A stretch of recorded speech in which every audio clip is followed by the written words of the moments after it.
Hey, everybody, thank you for joining us. And I'm not sure if you've been hearing the conversation, but we're very delighted to have you all. And the webinar is about global trends in hiring. So we'll be discussing different aspects, right from talent acquisition to diversity to skilling, etc. So the different aspects that we would cover. The first half of the conversation is about some of the questions that you've captured through our survey that we'll ask Evan, and then the second half towards the end, last 15 minutes, is more for question and answers.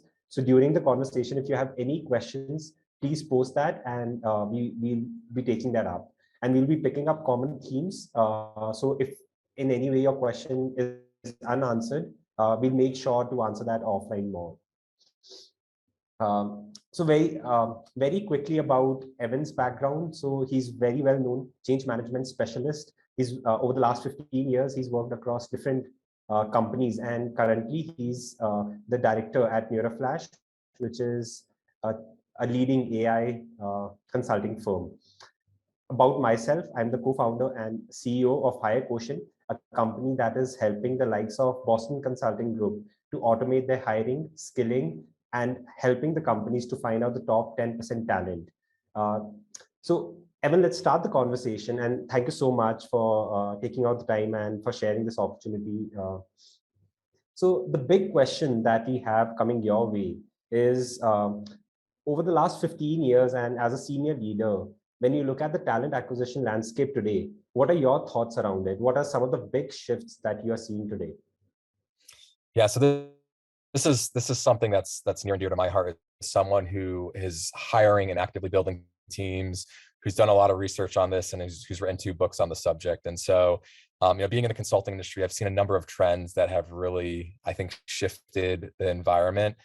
I would say right now, we're operating in an environment, and I may be coining this phrase, of professional Darwinism. And so what I mean by that is you've got a number of companies that are competing for talent, and there is, a relatively small talent pool, and they're trying to distinguish themselves across that talent pool. You also, on the flip side, have candidates who have more bargaining power, especially now. They have greater information and access to information, and so they can do better research on the companies. And you may have some candidates who are, better able to prepare for interviews or craft their resumes in a way that best kind of positions them for the role. And sometimes for a company, this can lead to a false positive, where you're bringing in a candidate who may not, who you think is a stellar candidate, but they may not necessarily have the skills. And so, this what this gets down to is, companies have to find a better way of making sure that they are assessing for the right skills, right attitudes, and right capabilities for their company, because it can be a very time-intensive, resource-intensive, and costly effort. And you've made a very important point, because if you look at the overall trend, and something that we're seeing from the outside as well, is that the government, companies, everybody in the ecosystem is moving towards competency-based hiring. Very recently, the US government as well has pushed the mandate that, hey, different companies need to look beyond CVs, focus on competence, skills, because that is what matters. And on the other hand, we have a data that says that over 70 million Americans don't have a 4-year degree, but they're employable. So then circling that back to the point that you made, that look, there are candidates who would focus on the CVs, make it flowery, and that could lead to the false positives. So help us understand that today, when you look at the relevance of CVs, what's your broad opinion about it? And especially in the context of when you have to go after under recruited pools, which could be a competitive advantage in your talent strategy. Great. And I saw in the chat, so Smarth, it looks like people are getting an echo, so you might want to try to fix that while I'm responding to this. And thank you. I think Jose made that comment.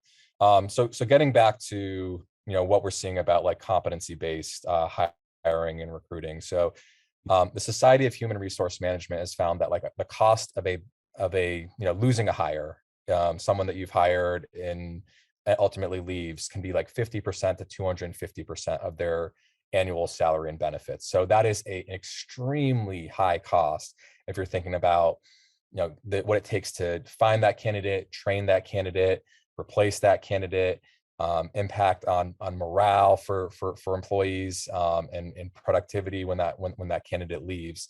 And so there are a number of things that I think what we've seen in terms of trends in competency-based hiring. I think for consulting, and you see this in banking as well, they've started moving towards like a case interview model. And so like that's been an area of expertise for me, is building case interviews, preparing people for case interviews.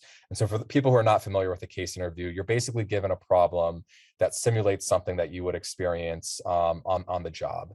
And you have to ask questions, kind of walk through that challenge, and ultimately come to like a recommendation or answer. And so the intent behind that is to, again, simulate like what you would be doing on the job. And I feel like that is a kind of early example of like this competency-based hiring. Oftentimes, and me being on the other side of the recruiting table, there's a rubric, and you're kind of looking for specific skill sets, and you're looking at, okay, did they do this well? Did they not do this well? How can they improve? And one thing that a lot of companies experience when they do that kind of model is it is extremely labor intensive. And you're doing 45 minutes of an interview, you're prepping for the interview, you're giving feedback on the interview. It can be subjective sometimes. And so you may not necessarily be getting the right candidates through the door. And I think another challenge that a lot of companies are facing is that scalability. Things that we've seen is that you end up having like core recruiting schools, and a lot of companies do this, where they built relationships with a particular school or particular pipeline, and that becomes their go-to pipeline, and they end up missing out on a whole host of stellar candidates. Smarth, you mentioned, like employable candidates who may not show up on their radar, but who could be stellar hires, and either they don't have access to the opportunity, or the company isn't even granting them access or looking to them. And so you're ending up with a very timely process. You're ending up with a very costly process, and you could be missing out on some great candidates as well. And you've made a very important point about scalability, because essentially, if you're looking to go wide, the model has to be scalable enough that it can be standardized and can be objective in nature. So, and when you wear your hiring manager hat and you look at the outcome of the hiring, what does that look like? And how are you thinking of technology, or how are you using technology in that?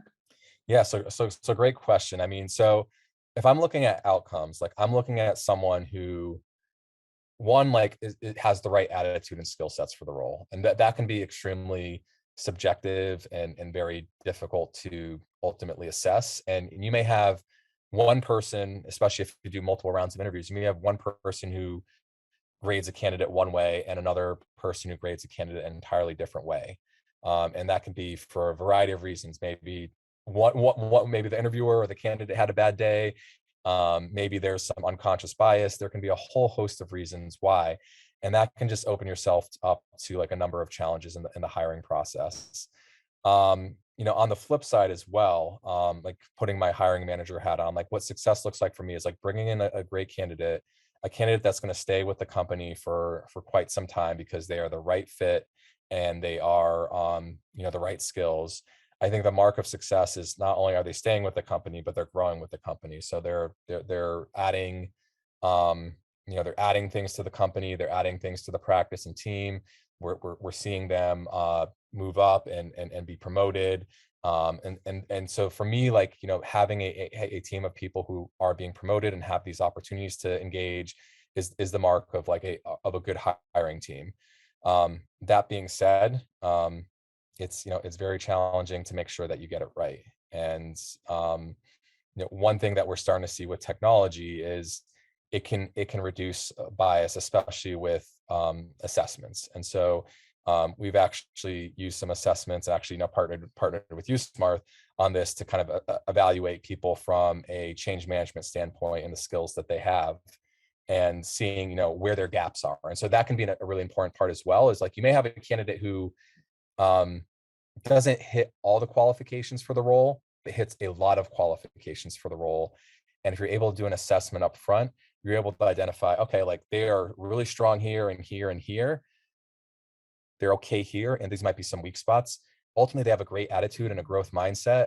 And we think, going in, like, we can help them build these weak spots, and we can, right off the bat, like, come up with a game plan to, one, validate that these are their weak spots, and then two, start building those so that they can be even more successful in the role, and be onboarded and contributing even faster. So I think that's the value that, like, a talent assessment can bring, is helping you not only make sure that you're bringing in the right candidate, but also making sure that you're upskilling them faster as well.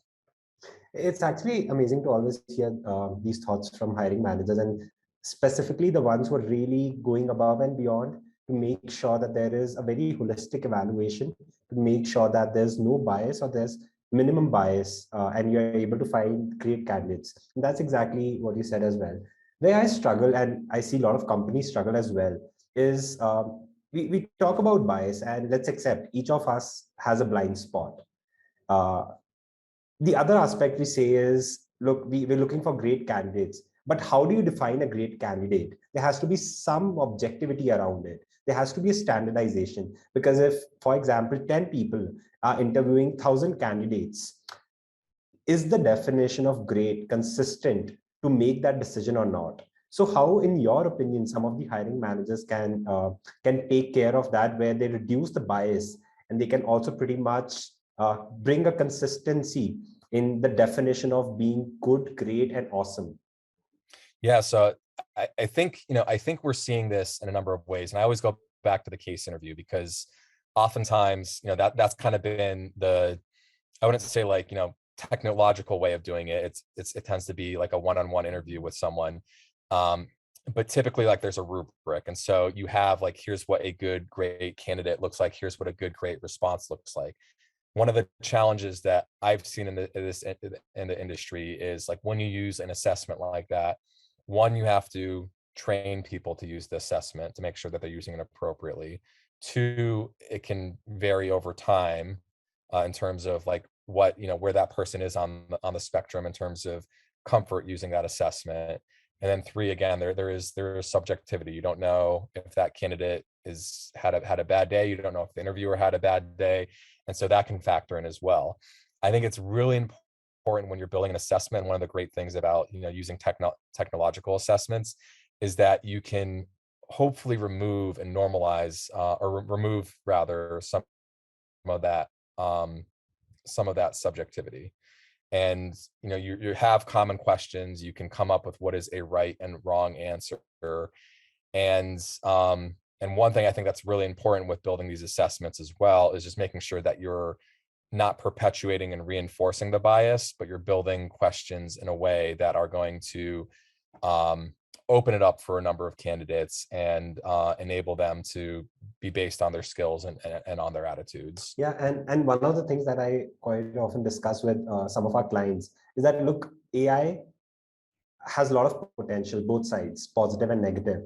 As companies, as leaders, we have to be mindful that how do we embrace AI but mitigate the challenges that come with it. So from that perspective, that if you're using AI to enhance the candidate experience, which is very, very important to big organizations that care about the candidate, then that's a good use case.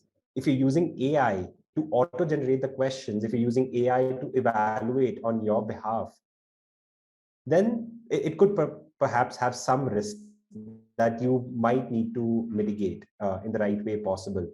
So from that aspect, and there's a lot of discussion around how to use AI in hiring.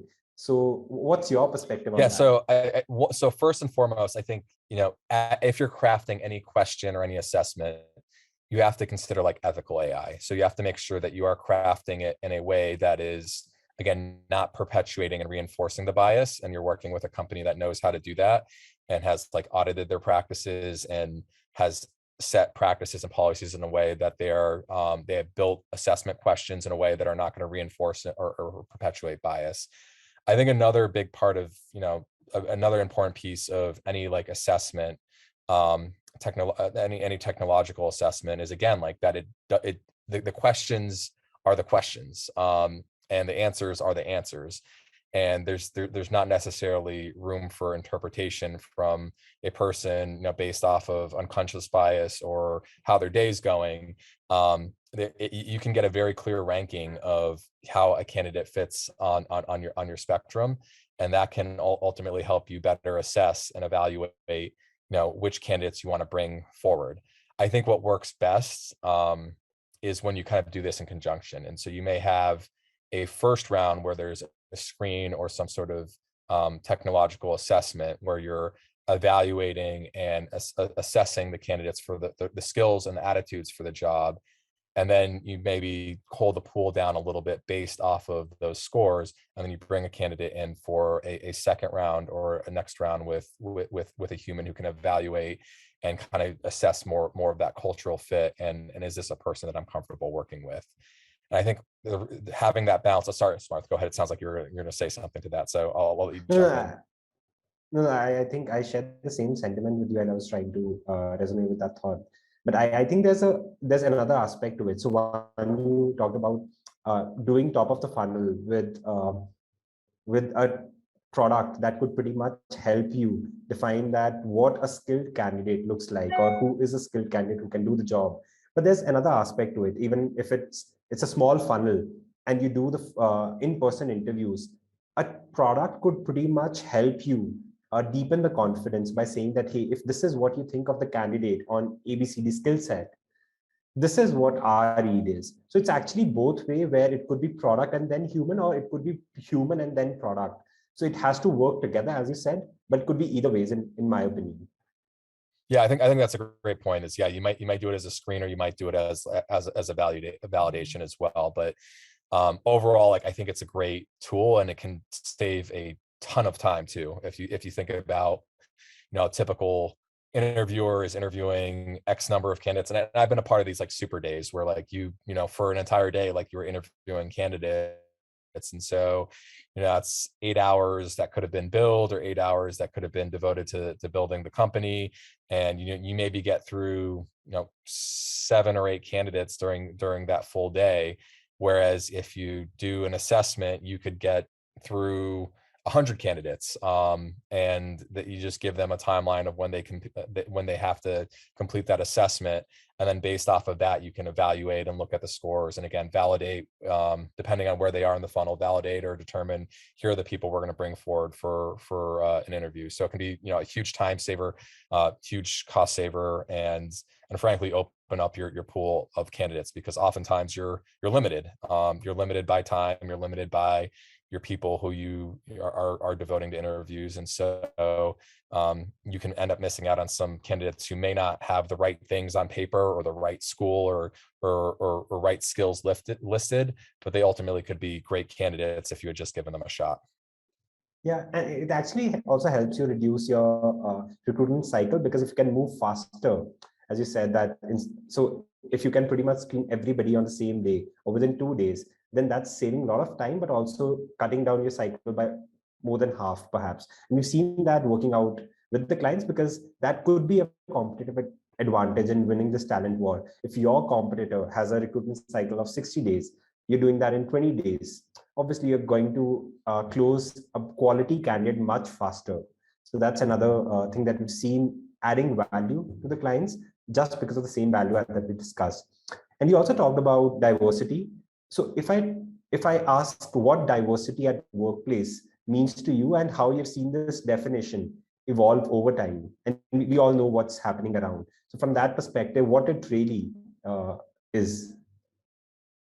Yeah, so I mean, so the most competitive companies, and we're seeing a lot of data and research pointing to this, the most competitive companies are increasingly more diverse, and they are building practices that ensure that they reduce bias, hire more diversity, and are actively recruiting and promoting diversity within their companies.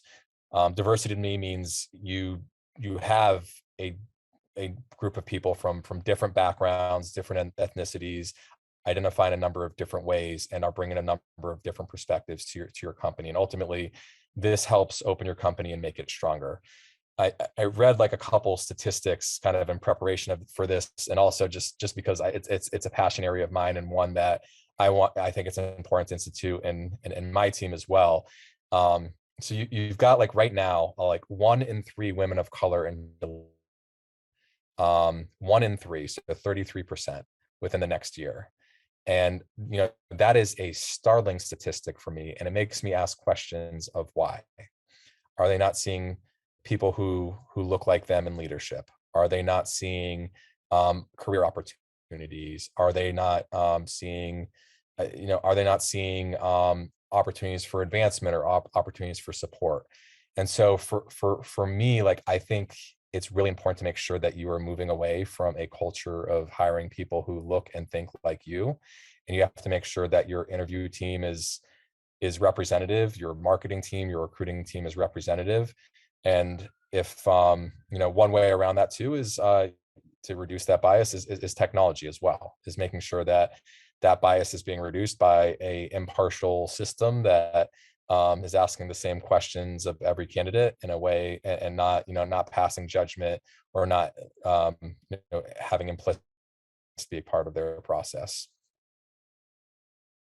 Yeah.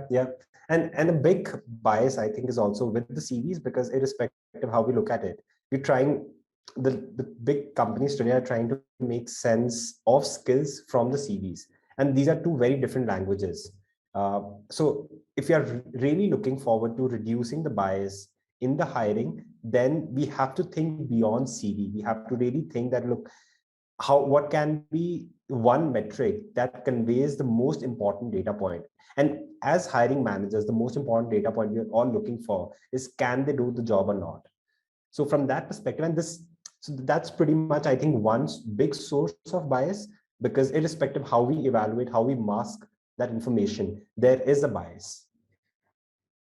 And I'll like speak to that just from my personal experience as well. So, prior to joining consulting, I taught 6th and 7th grade English and history in New York City, and was trying to break into consulting, and I was getting the door slammed a lot in my face of, there wasn't that direct connection between teaching and consulting skills. And for the companies that ultimately, brought me in for an interview and hired me, it took a lot of these conversations and finding an advocate and networking and having to really tell the story of, hey, I present and facilitate 6 or 7 hours a day. And so being able to present and facilitate and have to maintain the attention of 13-year-olds, 12-year-olds requires a lot of skill, and it requires me having to be really flexible.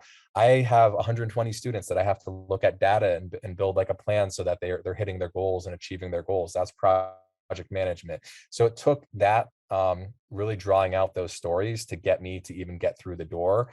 And that's not always captured on your CV, or in many cases, companies will look at, okay, they're this role, and they just write you off because they don't think you have the skills to be a successful consultant, banker, whatever, rather than focusing on those transferable skills, or giving you an assessment that allows you to showcase those transferable skills and show that you can do the job well. And that's a perfect success story, because if that's pretty much what you faced, and fast forward today, you've written international bestsellers on consulting, teaching the students in top MBA schools on how to crack the big consulting firms, leading a change management consulting practice within a growing organization, and having a very successful consulting career. So that simply means that let's look for the right thing, and not just what's written on the paper, on the CV. So that's great. And I see Nancy has a question. I'm mindful of the time, so if anybody has questions, please keep sharing. Towards the last 20 minutes, we'll take up as many questions as we can. So please keep sharing the common themes, questions, upvote questions, and we'll take that all together. So the other aspect that I wanted to touch upon, and we have briefly touched upon in different questions, it's to say, we've discussed the recruitment space, but overall, when you think of any team member, any employee, there has to be one common metric that helps them get evaluated, not just when they enter the company, but also as they're growing within the organization. And we've talked about the mentorship models, learning and development, etc. as well. So, and there's emerging discussion around skill as a currency, which is that you pick candidates based on the skill set they have. Once they get into the organization, you have a clear understanding on what are their gaps, what are their strengths. You build a mentorship model, you build a learning and development model where you invest in them to cover up the gaps, and then perhaps you help them grow in the organization, or maybe get to some other vertical internal mobility, which is another very interesting area. So how are you looking at skill as a currency, not just in your organization, but as a trusted advisor when you advise your clients across different companies? Yeah, so great question. So a little data on this. So 60% of CEOs have shared that they see or they fear that their industry is on the verge of being disrupted, and that 54% of their employees are going to require upskilling in the near future. And so I think it's really important to have a model that allows you to assess candidates at the get-go so that you are, one, identifying the right candidate so that you can reduce time and upskilling, but two, also being able to evaluate, here's where we should focus our time and attention on upskilling that candidate.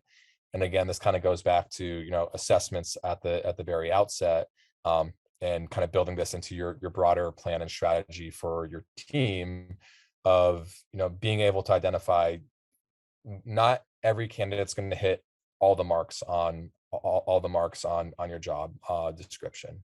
They might hit some, and they might hit some better than others, but being able to evaluate that candidate in the sense of, okay, this is a strong candidate. They have a growth mindset. They have the right attitude for our company. They seem to be a good cultural fit, but they have some growth areas. And so right off the bat, and part of what I do with my team is on a weekly basis, like we are having conversations around, where, what did we learn last week? What are we doing this week? How can I help you grow? How can I help you learn for the upcoming week? And I think that that's something that can be built into a company's model of being able to identify, where those skills gaps are, and then being able to work that into a plan so that you're creating growth and you're retaining your team and continuing to grow that talent pool that you have. Sorry, I didn't realize I was on mute. But that's a great point. And I think the most interesting conversations in hindsight I've had are with people who have led change management, because not just in one vertical, but they really go deep in understanding that when you're implementing, and we've talked a lot about technology, when you're actually bringing a disruption, when you're reacting to a change, it's more about people and less about the technology. Technology is just a layer. You have to pretty much mobilize the organization and make the people understand the use case. We've talked about the different disruptions that you see forthcoming in the talent acquisition space, in skill as a currency. What you think is the biggest risk for the companies that don't adapt? Yeah. So again, like I think, I mentioned, professional Darwinism, like adapt or become extinct. And so people for a lot of companies are their competitive advantage. And if you start seeing that talent pool erode, or if you are not hiring in a way that or attracting and selecting talent in a way that is helping you grow your talent base, you can see your advantage erode and you can see other companies overtake you. And so I think companies need to continuously look at what their pipeline is. Are they reaching the right candidates? And if not, they how can they scale, or how can they leverage technology to reach more candidates?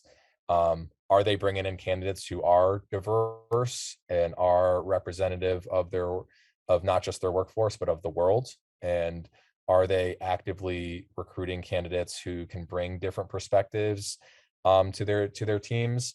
And then also, like, really thinking through, like, I look at this as the new competitive advantage for a company is, 100%. Yeah. are we hiring for the right skills, and not just the skills that we need now, but how can we Future. anticipate the future? Exactly.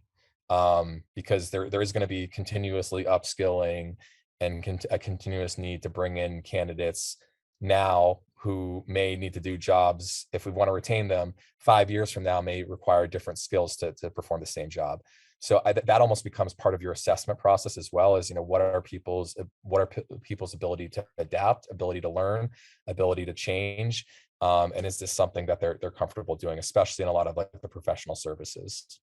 Yeah, 100%. And some of the best organizations that we've seen working closely with them, are the organizations who have really gone beyond to think that what the skills would be needed 2 years, 3 years, 5 years from now. Let's start training our interviewers. Let's start bringing technology who can test the right candidate for those skill sets, because every company, every interviewer has limited skill set that they can test for. So how can you expand your internal skill library, so to say, so that you can pretty much find the hidden gem, which is an asset for the future, but does not fit what you're looking at the moment. And this is some of our learning that we keep sharing with our other clients as well, to say that, look, this is one that can really help you set a strong advantage for the future in terms of the talent and people's agenda. Yeah, I think that's a good point. I think so.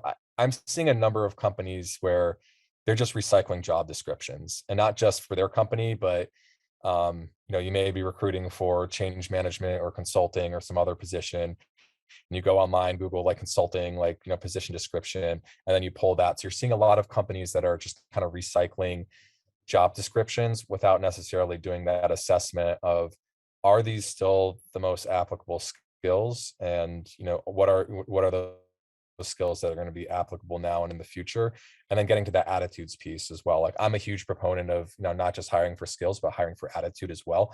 And so making sure that you are bringing in candidates as well who they're comfortable adapting, because things are continuously changing and evolving and moving at a faster rate. And you some of the most common roles that we have now, like change management, like no one knew what change management was like 10 years ago, or very few people did.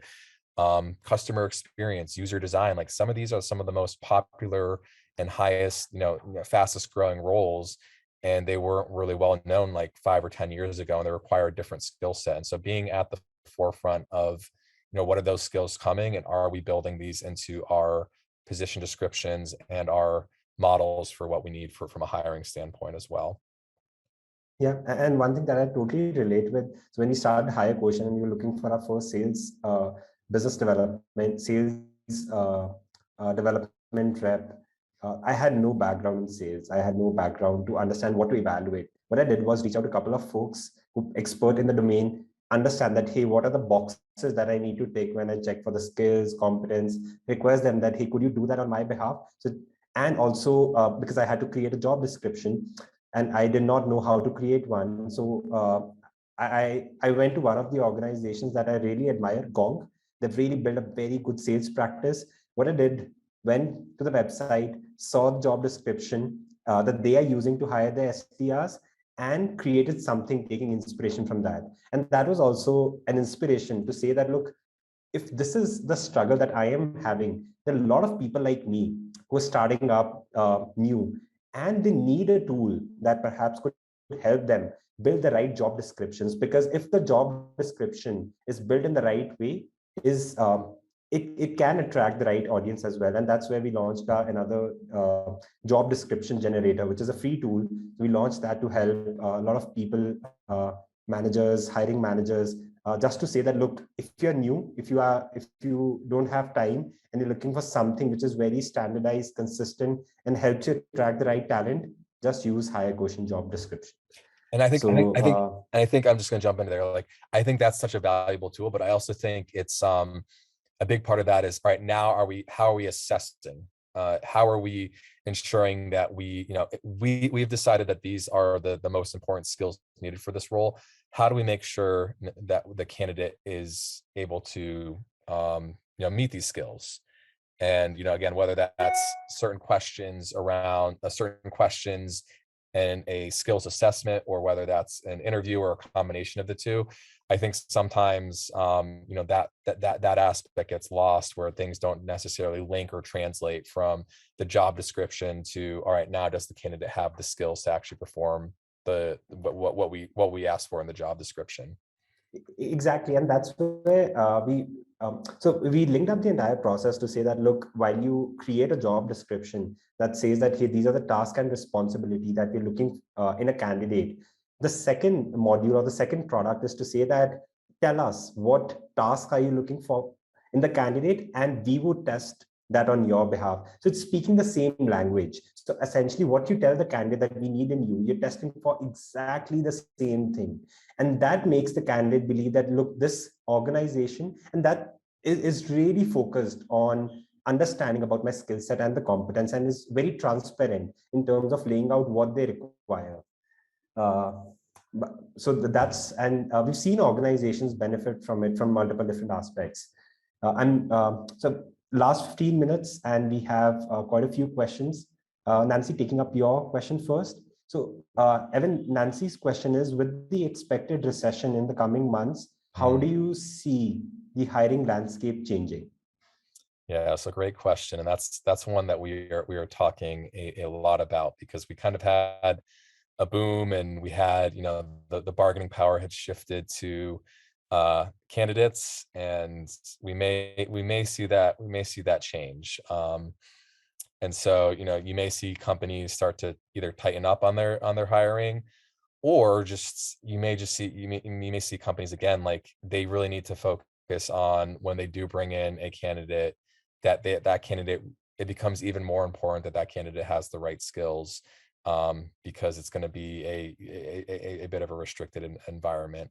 So I think, kind of getting to your question, like, you may start to see some companies, and I think I'm already starting to see it, where some companies are starting to tighten their hiring or reduce hiring. I've actually had some conversations with a number of people who have said, like, hey, was interviewing, and then company, like, mid interview, or mid, like, mid part of the process, actually paused and is kind of like, assessing whether or not, like, they need to hire right now.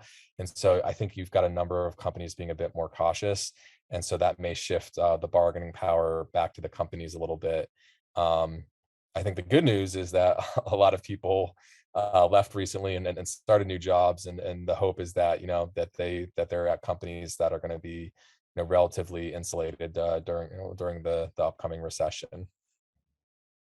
Yeah, and it's also a time when the companies have the luxury to pretty much redefine the entire hiring process, to say that how can we bring more efficiency, how can we make it more neutral, and take away the bias that we talked about.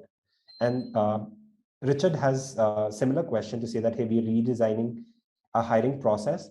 How should we go about building a future-proof process?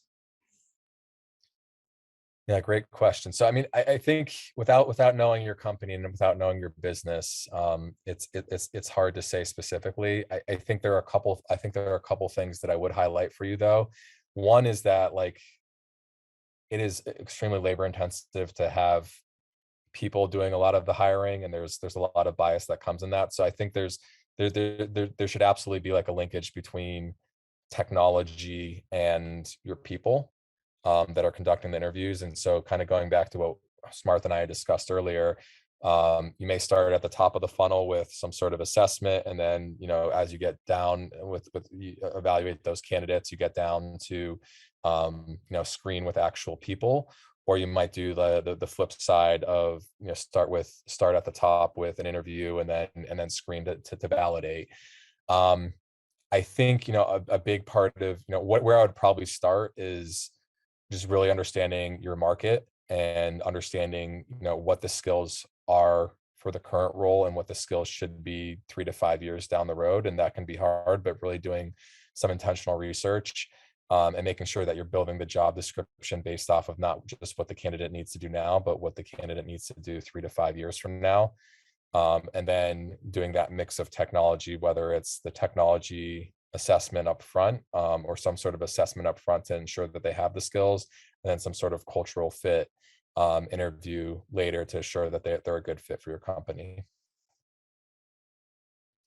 And I actually want to take that a step further and kind of go back past the hiring process as well. I think if you really want to retain those candidates, then creating a plan for once you hire them, of, here's kind of like your growth plan for the first quarter, the first year, the first 2 years. We are dealing with a millennials and Gen Z who are now the majority of the job market right now, and are not afraid to hop jobs. And the number one reason why they hop jobs is an opportunity for learning and an opportunity for growth.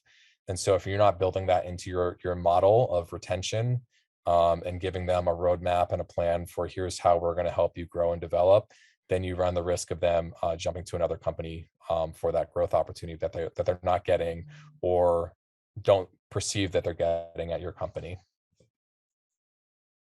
And I have a question on this one. So you talked about people leaving and attrition is all-time high. That makes me question that, and your team specifically, what are some of the things that you have done within your team to make sure that you keep the company invested in their growth, be it professional or personal?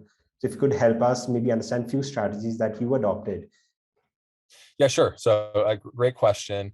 And again, this is something continuously improving on and always want to do better, and always seeking feedback from my team as well. And so I think first and foremost, like creating like psychological safety and a culture of trust and transparency where I think members of my team feel pretty comfortable like asking me or providing feedback on, yeah, here's what I need to grow and develop.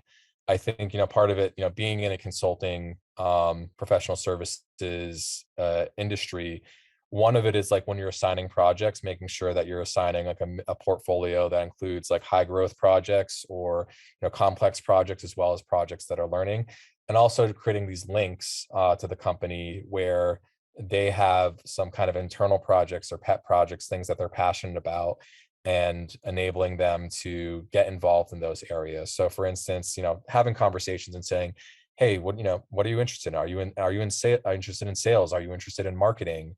Are you interested in learning and professional development? And then helping craft projects internally for them where they are getting involved in those projects, they are leading those projects, they are building their skill set, and they're getting exposed to other people in the company and even forming like longer term relationships. Those are some things that I've done that I've seen help, but obviously can always do better.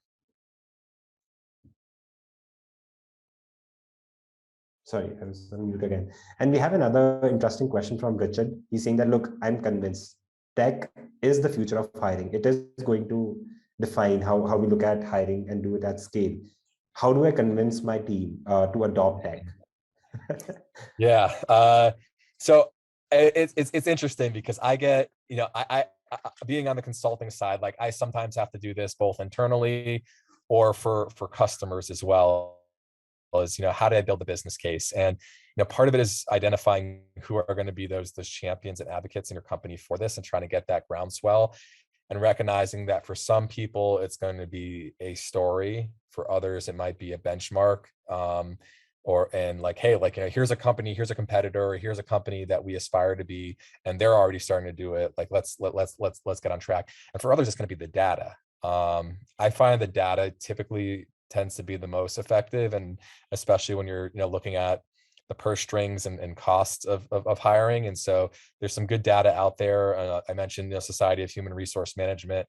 Cost of someone leaving the company is 50% to 250% of their annual salary and benefits.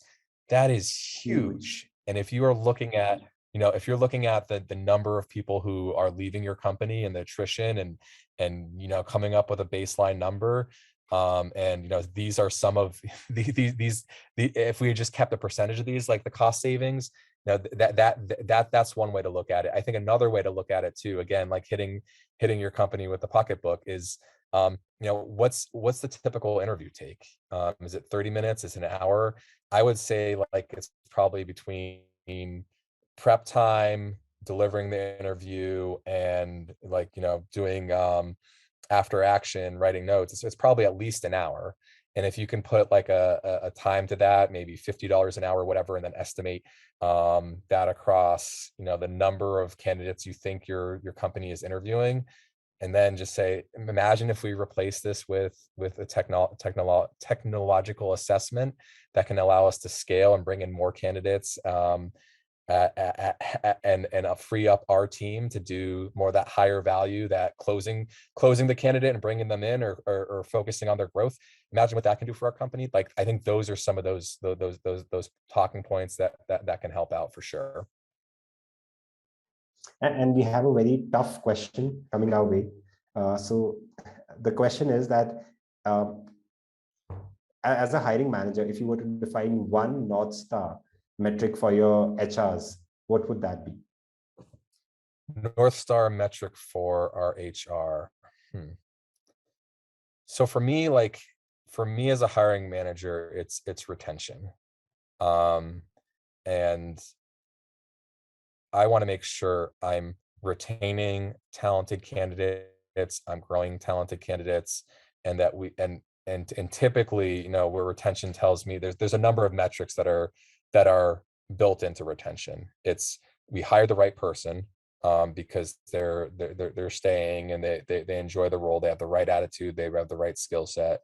It's we want to keep this person, so we're going to help this person grow in their role and with the company.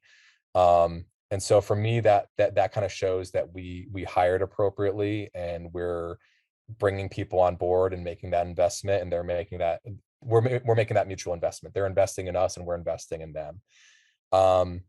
I think, kind of looking at it from the recruiting standpoint, I think another I think major metric I would look at is the number of candidates. What's like that funnel look like? So what are the number of candidates coming in, and what are the number of candidates that we're actually giving an offer to? Because I think that can be telling in terms of how good is our pool.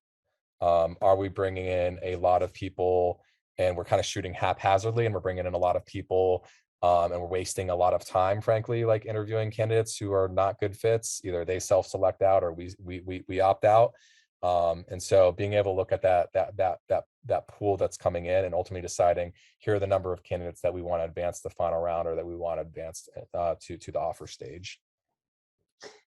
And the next question is actually a follow-up to this one, which says that, hey, if you were to improve the conversion, because a lot of candidates drop out of the process. So if the HR or the people managers have to improve the conversion, what are some of the things that they could do? Yeah, so a couple strategies. One up front is just making sure that you have the right candidates. And so again, that may be like an assessment, and I kind of thinking of conversion as like getting them excited about the role and getting them to actually accept the offer. I like to add that human element. So you might have that technological element of, let's screen out candidates who don't fit, but those that do, now we can focus more time and attention on those candidates that we think could be a good fit and that we want to bring aboard. And so I think that's where the value of recruiting comes into play, where if you free up their time, they can spend more time on those frequent touch points, checking in. How are you doing? Did you receive your offer? Do you have any questions?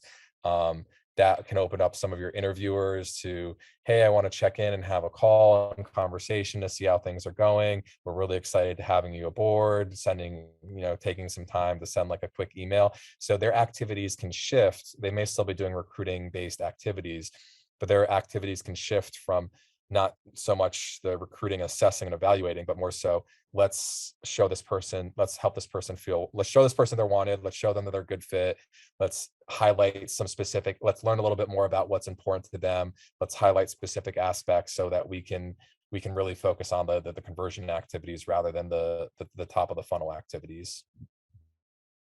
You've made a very good point. I guess, sorry, one of the things is just getting that, because if they're saying no, they're going to a competitor, they're going somewhere else. And so that's where this kind of professional Darwinism comes into play, of if you are able to focus your time on a candidate that you want and you want to convert them, that